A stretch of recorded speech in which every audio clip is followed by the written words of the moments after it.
ચાલો આજે આપણે બુધ પ્રદોષ વ્રત વિશે જાણીએ, જે જ્ઞાન અને સમૃદ્ધિનું પ્રતીક છે. તો આપણે શું શું જોવાના છીએ? ચાલો એક નજર નાખીએ. સૌથી પહેલાં તો તારીખ નોંધી લો. આ વખતે 15 એપ્રિલે બુધવારનો ખાસ સંયોગ છે. આ વ્રતનું નામ છે પ્રદોષ. પ્રદોષ એટલે સૂર્યાસ્ત આસપાસનો અત્યંત પવિત્ર સમય. પણ જ્યારે પ્રદોષ બુધવારે આવે ત્યારે એનું મહત્વ કેમ વધી જાય છે? કારણ કે એનો સીધો સંબંધ છે બુધ ગ્રહ સાથે, જે બુદ્ધિ, વાણી અને વેપાર પર રાજ કરે છે. એટલે જ આ વ્રત કરવાથી બુદ્ધિ, વેપાર અને શિક્ષણમાં અદ્ભુત ફાયદા થાય છે.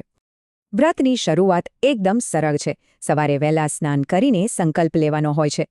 મનમાં બસ એટલો જ સંકલ્પ કરવાનો કે હું ભગવાન શિવ અને માતા પાર્વતીની કૃપા માટે આ વ્રત કરું છું. આખો દિવસ ઉપવાસ રાખવાનો અને ક્રોધ, અસત્ય અને તામસિક ભોજનથી દૂર રહેવાનું. ખાસ ધ્યાન રાખજો, પૂજાનો શ્રેષ્ઠ સમય સાંજે પ્રદોષકાળમાં છે, લગભગ 6:40 થી 9 વાગ્યા સુધી. પૂજા માટે બિલ્વપત્ર, પંચામૃત અને ખાસ કરીને લીલા મગ જેવી સામગ્રી તૈયાર રાખવી. પહેલાં ગણેશજીની પૂજા, પછી શિવલિંગ પર અભિષેક અને બુધ ગ્રહ માટે લીલા મગ અર્પણ કરવા. પછી ઓમ નમઃ શિવાય મંત્રનો 108 વાર જાપ કરવો. અને બુધ ગ્રહને પ્રસન્ન કરવા માટે ઓમ બૂમ બુધાય નમઃ મંત્રનો જાપ કરવો. આ વ્રતની શક્તિ કેટલી છે? ચાલો એ સમજવા માટે એક ગરીબ બ્રાહ્મણની કથા સાંભળીએ. એ બ્રાહ્મણ ખૂબ જ દુઃખી હતો.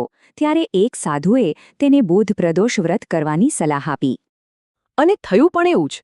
દેવ ધીમે ધીમે ઉતરવા લાગ્યું અને ઘરમાં સુખ શાંતિ પાછી ફરી. એક રાત્રે ભગવાન શિવે સ્વપ્નમાં કહ્યું, જે શ્રદ્ધાથી આ વ્રત કરે છે તેને હું બધું જ આપું છું. વધુ લાભ માટે શિવજીને બિલ્વપત્ર ચઢાવો, લીલા મગનું દાન કરો અને કોઈની સાથે ઝઘડો નહીં. તો આ વ્રતનો મૂળ સંદેશ એ જ છે કે શ્રદ્ધા અને શાંતિથી બધી મુશ્કેલીઓ દૂર થઈ શકે છે. એક સવાલ એ થાય કે જો આપણી અંદરની દુનિયા શ્રદ્ધાથી બદલાઈ શકે તો બહારની દુનિયા પર તેની શું અસર થશે?